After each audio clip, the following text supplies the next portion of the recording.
3, 2. Welcome to Solutions Not Tip Podcast. Listen, I'm here with Sergio Valdez, 2021 Best in Breed French Bulldog winner overall. Sergio, tell them how you got that, man. Well, happy Saturday for one thing. Listen, I mean, I'll be honest with you, I have no fucking clue what day it is, man. I thought today was Friday still. Man, and seeing you guys travel a lot, I don't blame you. Well, I know you're a master with that, putting that foot on the gas. So, I ran the numbers back. I said, I think we drove anywhere from 200 to 300 miles every day for 7 days. Every day for 7 days, we pushed 200 plus miles. Last year making all those drives, it feels good just to stay home and not do any of that. With that said, last weekend we went out to the Texas show to deliver some puppies, and while we were there, we got to socialize with everybody, and I took Anika with us, who's Aegon's mom, and she hadn't showed in a whole year, and I figured we'll just clean her up and see what she can do, and she ended up winning 3 grand champions and 2 best of breeds. Not bad for a dog who hasn't done anything and had puppies, 4 months prior to that. That means you know what you're doing. Well, at least she does. One of us do. Actually, the reason I put her in is to keep me in rhythm. Yeah. Of handling, because after a while you kind of lose things, and showing your dog that's all the purpose is. You're preparing for nationals as well, besides winning them beautiful ribbons and those trophies. Is preparing for nationals if that person is ready for that next level. So to keep in mind, people, one thing you want to pay attention to is, look, nationals itself is a mentality, and that mentality, like anything in life, requires constant effort, constant practice. And that practice, he's been here today. We're at Aaron Sims' house. Fellowshipping, just talking dog, doing some live shoots, and I'm watching him still work with this dog that's a puppy, right? And same thing, I remember I have a dog trainer, right? And I said, hey man, you could bring Rocco in the house. He says, no, I can't. He said, if he's out the car, he's working. So I go, well, shit, man. So if somebody asks you what you do it for, what would be the reason, man? Because, I know there's no check at the end of this. It's just you cutting checks. Yeah, exactly. You know what? I tell people you have to do it for the love of the sport. Yeah. You got to love what you do first, because it's not a money maker. It's not for a job or whatever. You got to do it for the love of it, and then everything after that is icing on the cake. It's like you said. There's no money in it, no checks. So you got to love what you do. If you make money along the way, great. But if you travel a lot and do that, if you break even, that's a plus. I know a lot of handlers who travel as much as us, if not more than us, and they're just trying to make ends meet to get to where they're supposed to. But yeah, so educate them a little bit about the sport, because I don't think I got a chance to ask Kara about it. We had Kara on, who's a handler. I know you handle your own dogs, but she talked about, sadly, unfortunately, the show world, show sport, it kind of dying a little bit.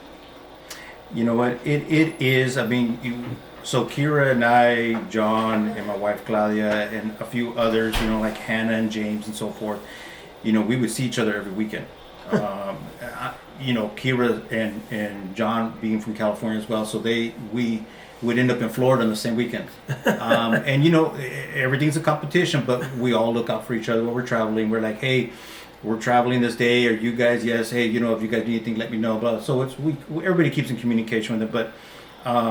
As far as the showing part, there's people out there who do the show. They love to travel. They do it. There's next level of showing type of thing. Some people do it just for the weekend type of thing. In their state, on their side of the coast, they're half of the state, or just want to travel all over. So it just depends on what level you're at. Yeah. In it. What I say is dying. It probably slowed down a little bit, but I would say because we're at the start of the year. Everybody's just kind of starting getting back ramped up into it. I say about March, April, people start getting more into it, seeing what they have. For example, like for Aegon, we're not going to be showing him anymore. If anything, we're going to show him overseas. Yeah. But he's done what he's done here in the States. But you mentioned I got a couple of puppies that we kept back. Anika had a litter, and Aegon had a litter, and I brought over one today that's everybody's going to have to get used to saying that name, Azorahai.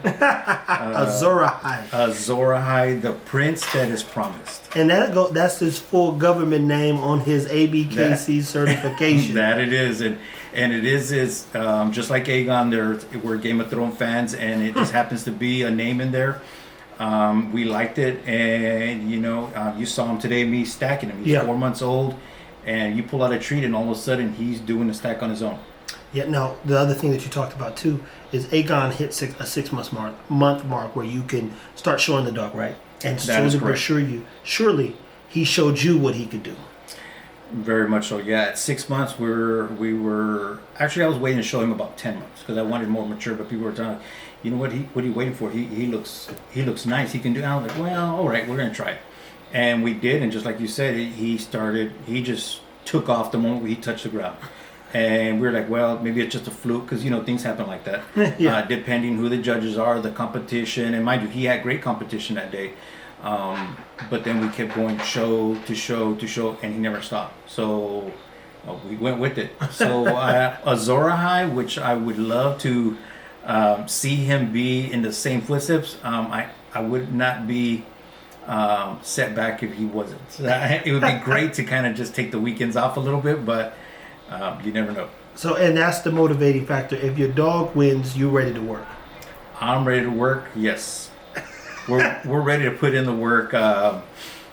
Will we be hurt if we're not? No.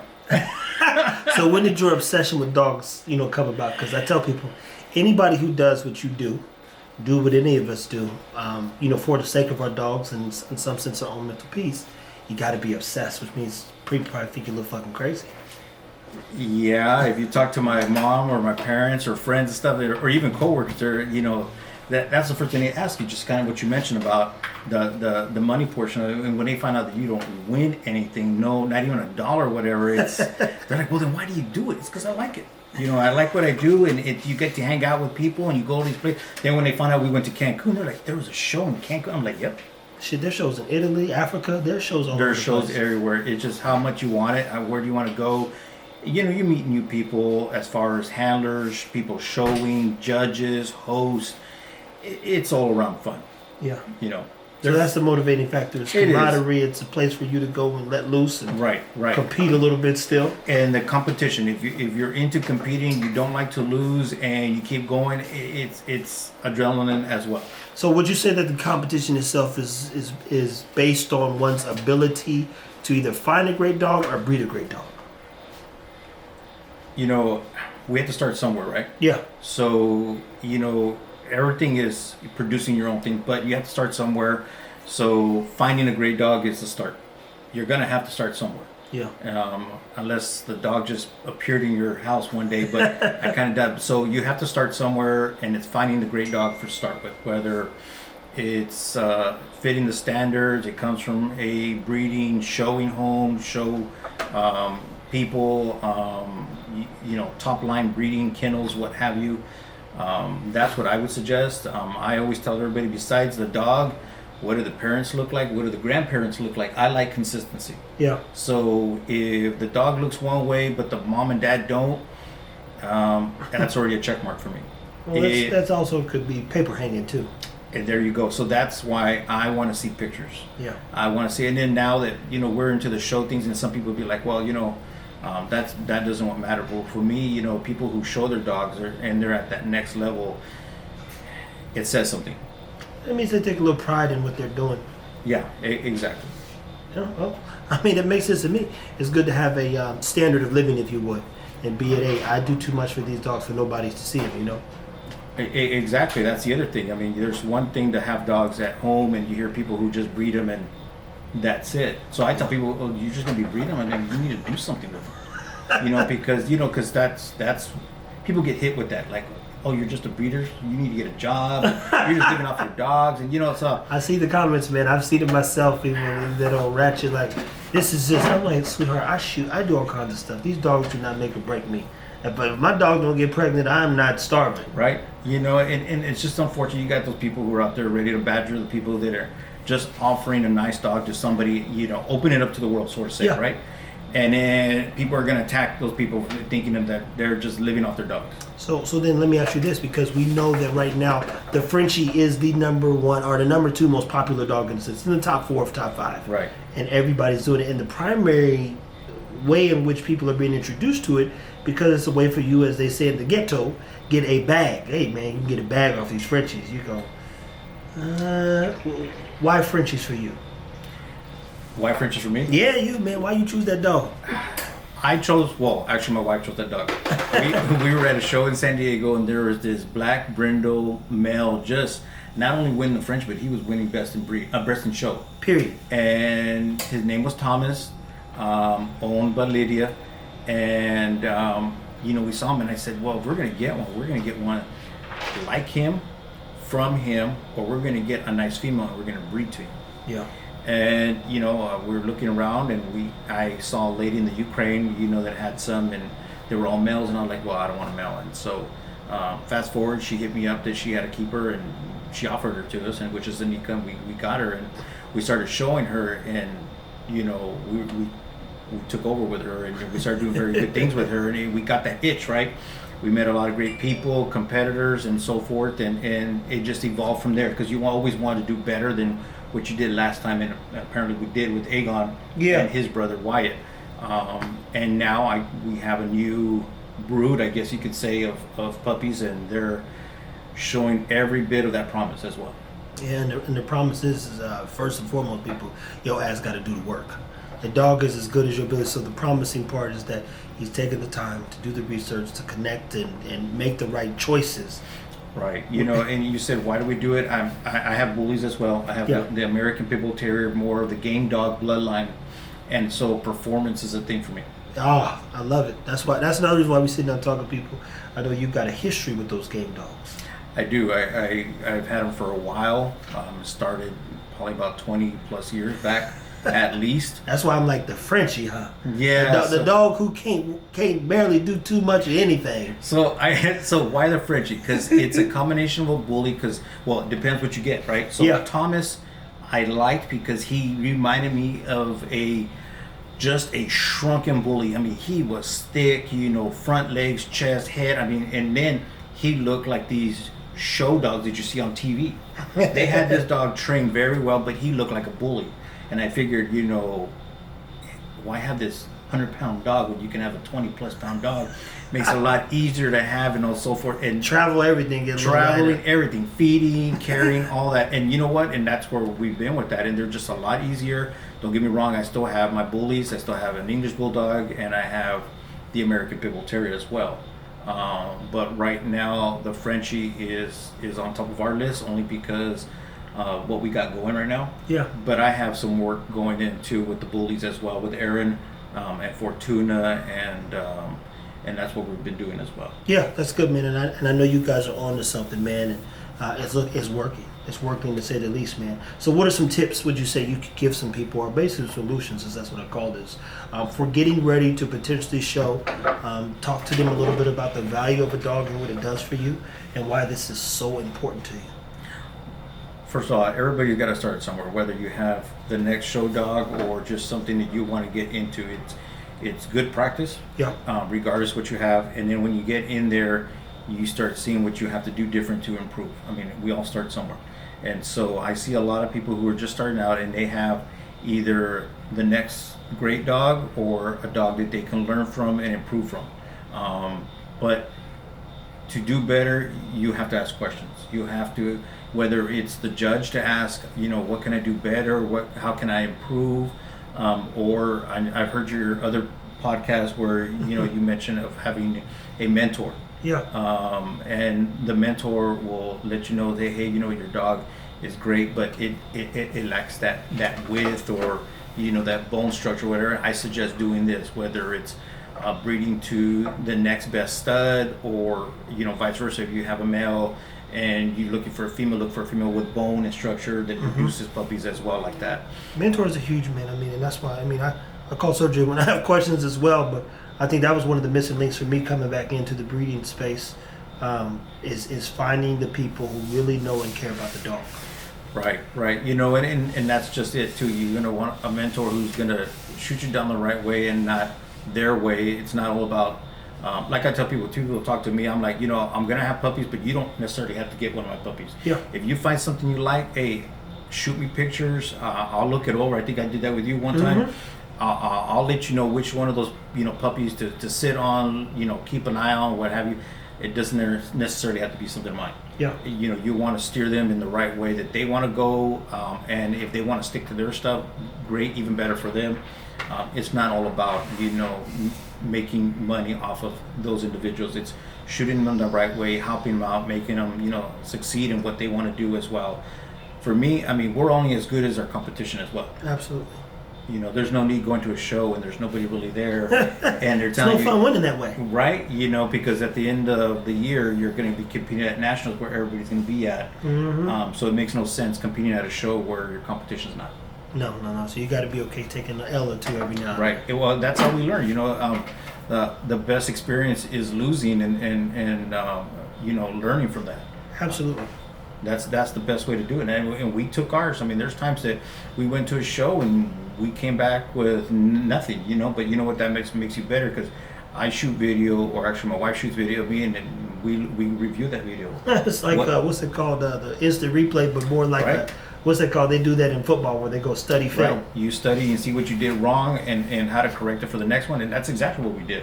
What's one of the things that you could have done better over, when you were first trying to figure out how to really get this dog to cooperate, if you would?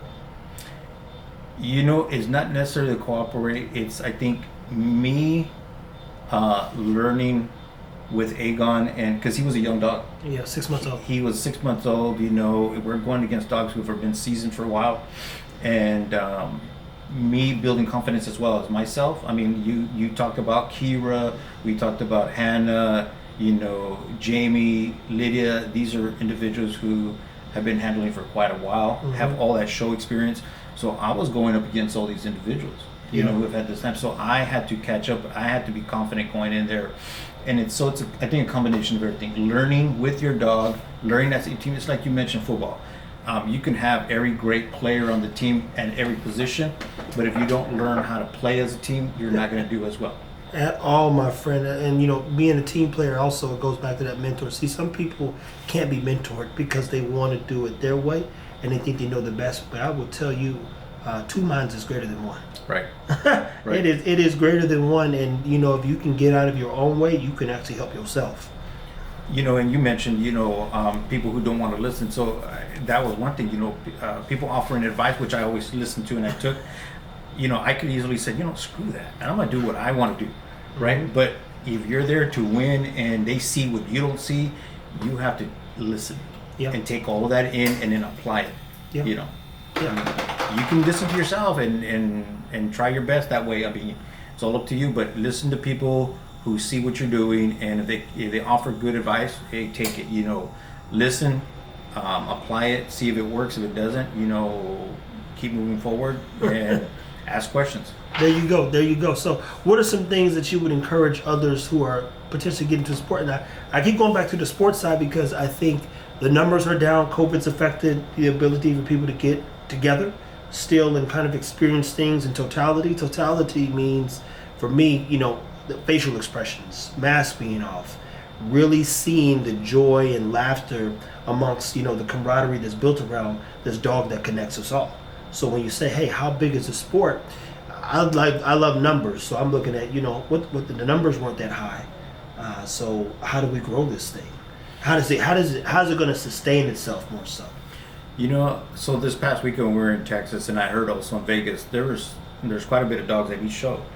Texas had over 200 dogs, and I was here in Vegas had quite a bit of number as well. No, no, I'm playing. Yeah, let's say because you guys were there. Hey, yeah, we were there. I don't know what looks like a lot of what does. I'll be honest with you guys. Was the ring full for the most part and everything? Yes. Were there 1,000 dogs there? No. Were there 400 dogs there? No. And I don't know the numbers, but I'm right in the middle. There was a lot of dogs there, but then, like I said, this was my third show. So I don't even know how it goes. But I said, these are the same dogs every 4 show? That's the first thing that threw me off. And then I said, man, somebody walk me through this shit. And by the time I said, so hold on. You mean to tell me it's the same 4 shows with different judges? That's the only thing that changed? They said, yeah. So I go, okay.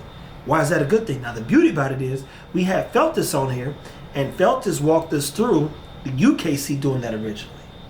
And that they thought he was crazy for being one of the first people to ever do it with multiple shows in a day. So I guess it gives the dog a fair chance to be seen and an opportunity to get a champion, or, literally, I have no clue, people. It's a good thing, but so you have, say, it's the same 200 dogs all day, but you have 4 different judges. Yeah. But it's just like you and I. If the dog did great on the first show, second show, but the third show and fourth show, they're just not having it. And that Aegon happened to have that a couple of times, as well as his mother Anika. But we've experienced with other dogs as well, because you get tired. You do great because you're energized in the first part of the half. It's like a half. It's like a football team. They come out firing. First 2 quarters, but then the last 2 quarters they suck because they're gassed out. And dogs do that. Fuck out. Dogs do that as well. So it's what you said about Felt is that it gives everybody that opportunity to have a chance, and it's there. And so, but that's the whole purpose of, there's different levels of showing. I want to say there's people who just do it because they're there for the weekend. It's around their neighborhood. There's people who do it once a month. There's people who do it. We're here on this side of the states, what have you. And there's those who travel all over the place because they're at that next level. There's a purpose from it, whether they want to be top dog, number one dog, recognition, advertisement, or we're getting ready for nationals. And so in doing that, you're learning, like we just mentioned, if your dog gasses out, so you start doing these things to prepare your dog to sustain the rest of the day, be able to go through all 4 shows, firing off on all cylinders. So you're learning as you're going along as well. So it gives you that chance to train not only your dog, but as you as well. And because us as people, especially as we get older too, I heard a couple of your podcasts, people that some of us that get older, we're gassed out, man. I know I heard a couple of you guys say, there's no gas in that tank no more, but and I'm getting there a little bit myself. But because first 2 shows we're doing great, but 3 and 4 shows, the first your back's hurting, your legs, it's not as easy to get up anymore. Yeah, well, you got to get a bigger dog, right? You've been over for fucking 4 shows, trying to get a Frenchie to pay attention. No wonder, man. And so that's the difference right there. For a Frenchie, yeah, you gotta get down to the dog. Now, when you're talking about a bully, it's higher up, but then you got that bully pulling on you. Aaron and I one time, so we were in Placerville, and I believe we were at a show, and he's got Hound XL, big dog, right? Huge, big boy. Beautiful dog, and he's now a champion, and he's in the champion class, right? And so Aaron's like, he gets frustrated. I heard his last podcast. He gets like that, and I told him, you know what's killing you? You're fucking huge. You're making Hound look like a standard. I said, give me the freaking lead. I'm gonna go do it. Yeah. And what happens? I win it, and he's excited. I'm excited, right? Yeah. But see, because I'm only 5'6". Man. And Aaron, is a whole. Aaron's motherfucker 6'4", goddamn. Yeah. So that makes a difference as well. It does. He's dwarfing the dog. You want to show that the dog. In that case, we wanted to show that dog's an XL.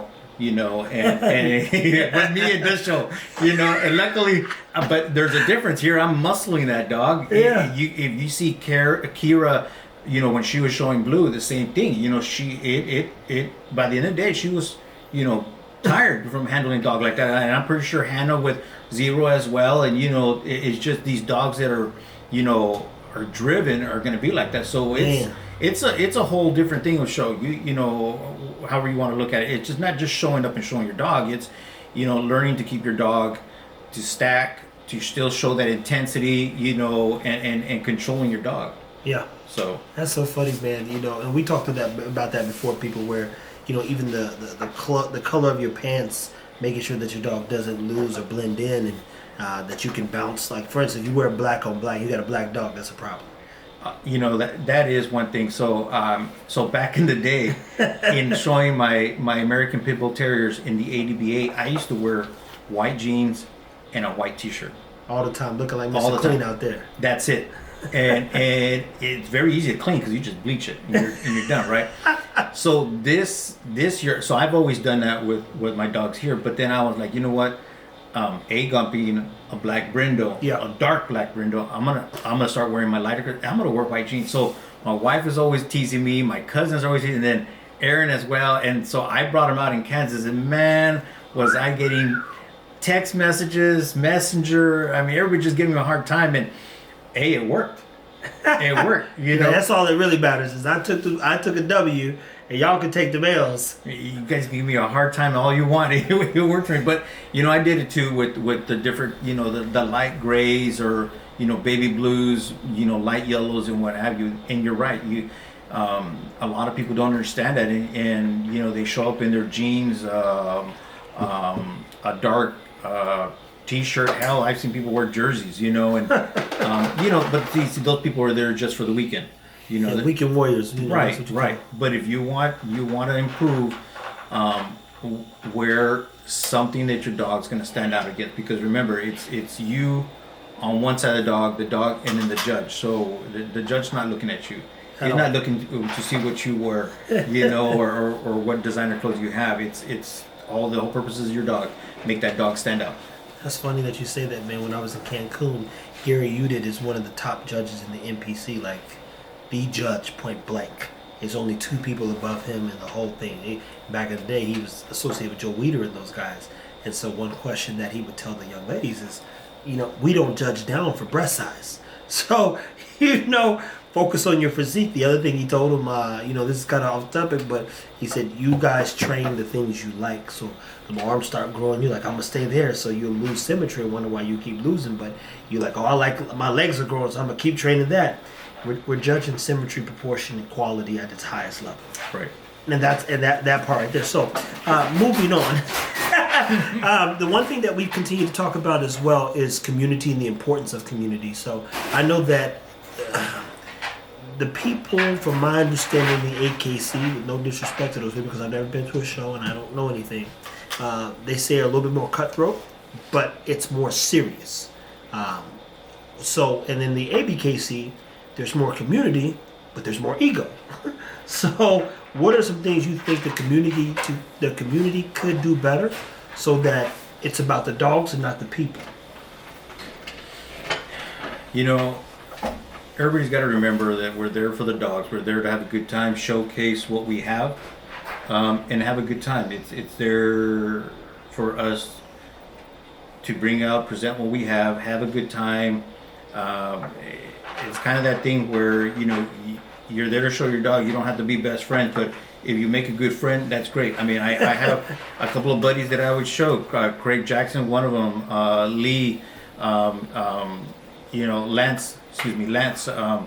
These guys, they would be the first ones to give you a big old hug, and these guys are bigger than me, so they would give me a big old hug and practically pick me off the ground. But if win or lose, they were congratulating me, and vice versa. I would do the same with them. I think that's what it's all about. We're there to have a good time, encourage each other to do better. And I mean, if you don't like the other individual, then just walk away. Yeah. There's no need in carrying on or what have you. It's all about having a good time, and I think that's what would make things improve, is just remind everybody that we're there to have a good time, and lift everybody up, and remind everybody that we have junior handlers out there, and the junior handlers learn and see from this. And we, if I had my kids or younger kids or grandkids with me, that's the whole thing I would tell them about. You're not going to win every time. You're out there to have a good time. Once you step into that ring, you want to win. You're there to win. Yeah.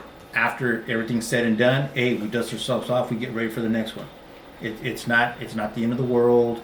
It's competition, and that's what happens in competition. There's one person who's going to win, and several people are going to lose. That's just how it works out. If you lose, then you need to know why. Practice when you get home. I mean, there are some good junior handlers that we've seen practicing at home with their dogs and come out, stomping everybody, competing against adults, and they should win because they put in the time. Yeah, and that's what it's all about. That's see, and that's, as you heard. I mean, so what you're saying essentially is that, hey, however you look at things, make sure that the highest viewpoint is that of value. And in your case, you value, the people looking up to you, and the impact you can have on others to just being integral. Right. You mentioned AKC and ABKC. I think there's serious sides to both. People go to AKC shows to, just like we said, weekend warriors or whatever, and then you guys are people who are serious and they travel and they have sponsors and so forth in it. So yeah. I think it's both the same. I mean, it's just I've met people in AKC that are great people, and and they laugh and say, "Yeah, I'm not like the rest." Well, so that means they know it's an issue there. There's an issue. So yeah, you probably have those people, but you probably have those people in everything. Yeah. You know, everywhere you go, there's something like that. And look, you good at corporate. You do work in corporate government, so you good with these words, man. This motherfucker put a twist on it. He's like this. It sounds corporate as hell. I like it though, man. Yeah. You know. He ain't gonna cut nobody down, and I'm not here for that no way. But you know what? I'm not here to do that. That's why. I get it. I'm not here to start anything with anybody or what have you. But you know, just don't come at me with that stuff either. It works both ways. He's like, I'm cool until you're not cool, but I'm gonna still be cool, but don't test my cool. Right. And you know,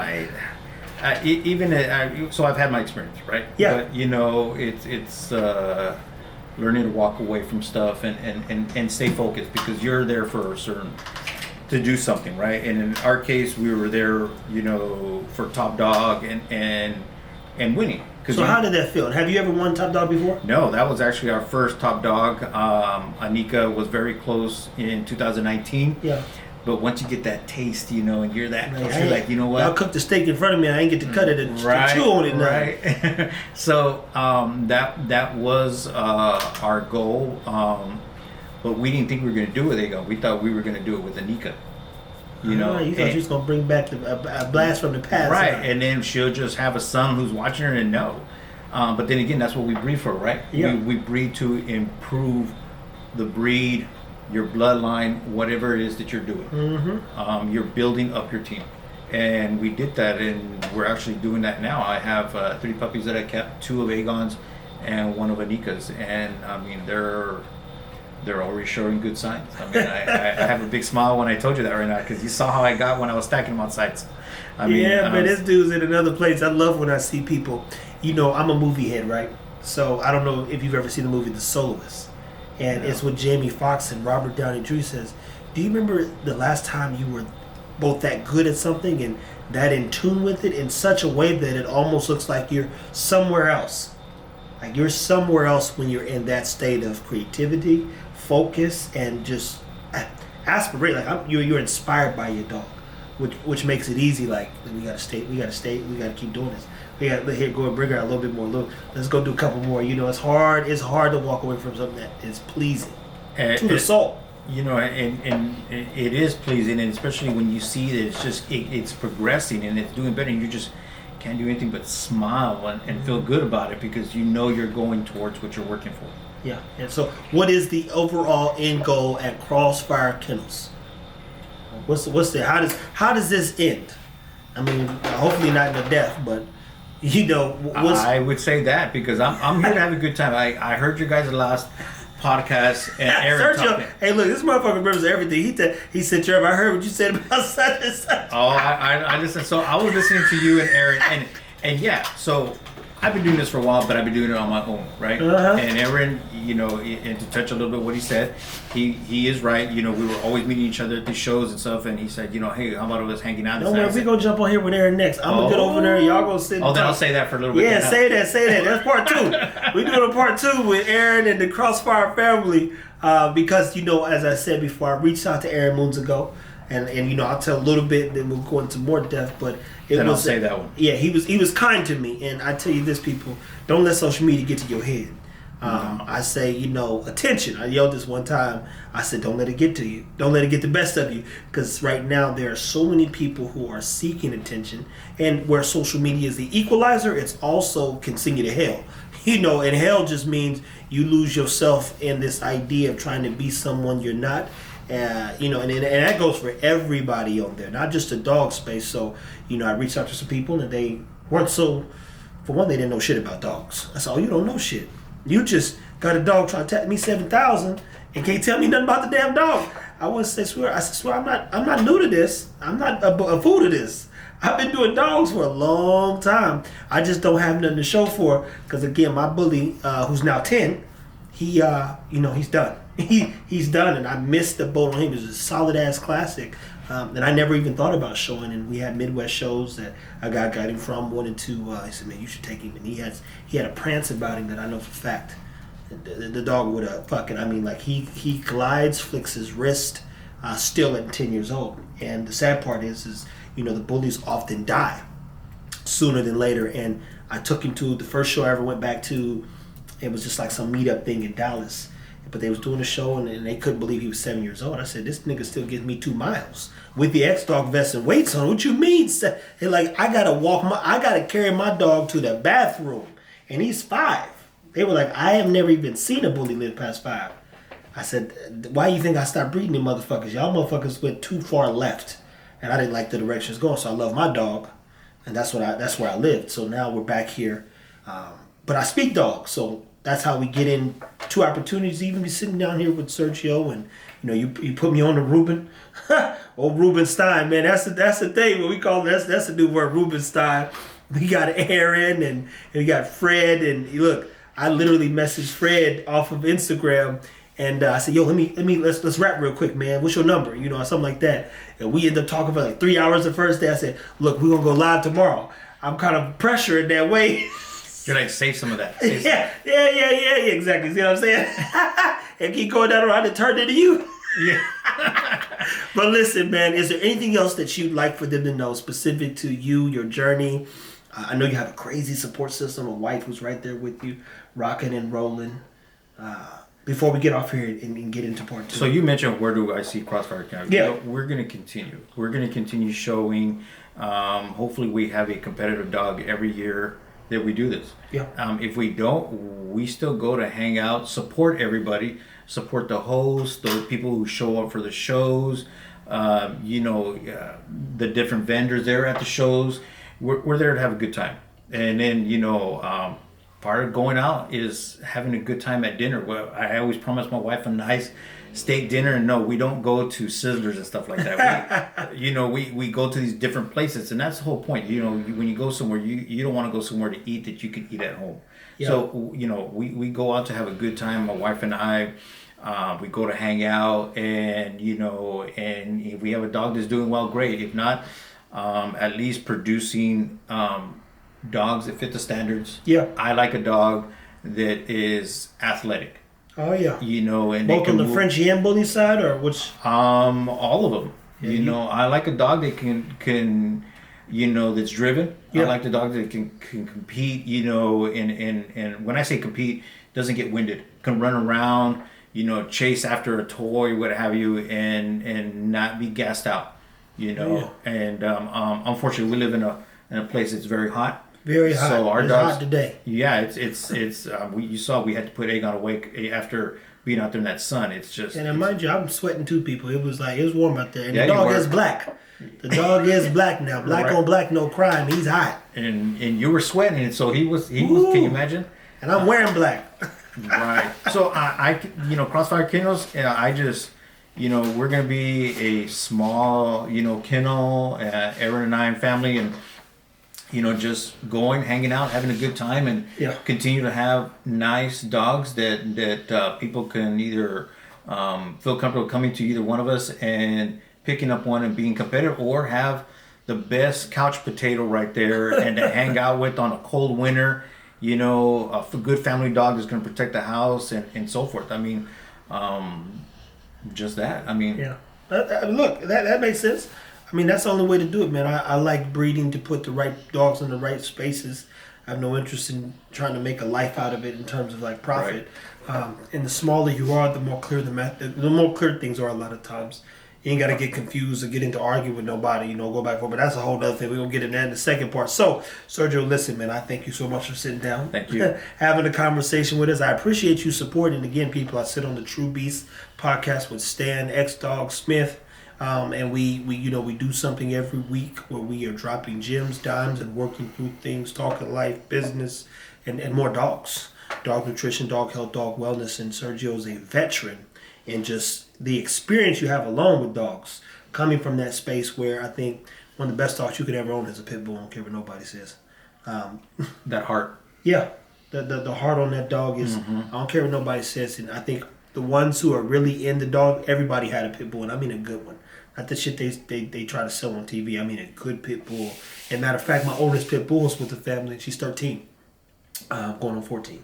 And I unfortunately, I gave her up at about 6. She gave me a litter of 10 on Thanksgiving, 10 puppies. It was crazy. But those dogs don't have any issues. they don't have the issues these bullies got. No. That's a different beast.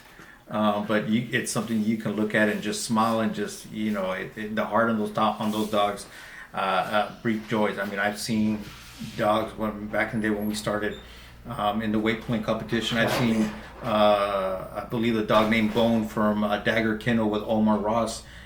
We were somewhere like in Utah. I can't remember if it was Ohio. And this dog, they even ran out of weights, so they started putting people on top. And this dog is screaming. And he's using what you would just say, his toes and his toenail to pull. And the dog is screaming. American Pit Bull Terriers are screamers when they're trying to get at anything or do anything. Yeah, you know what's funny is I told him, I said, he only gonna make noise if he can't get to your ass. Right? And that's what he was doing. He was making this dog, and so he's using, you can see each toe just digging into that carpet, and he was doing it. He was pulling that car with everybody on there. And man, just you almost get misty-eyed just seeing that dog screaming, doing it, because he's telling you he's gonna do it. Yeah. And the heart, not only in that dog, but then the way you feel. And I'm not even the owner, but I can imagine how Omar felt with that dog. Yeah, no, that right there brings me joy just even hearing that story, because I tell you, man, that pit bull. I read in a book once that you could break a pit bull's legs, and if it was given a task, it would have to die before it was stopped. Right. It would have to die, and some of y'all wouldn't. Y'all give up on yourself, but that dog there would never give up on you. Period. Mm-hmm. So again, people, solutions not tips. Hopefully you learned something. Like, comment, share. Sergio Valdez, Crossfire Kennels. Again, we appreciate you, man. Thank you for joining us today. Thank you for having me. All right. All right, man. It's your time. Y'all can sit over here. I'm gonna sit by Jamarcus. I don't need to be on camera.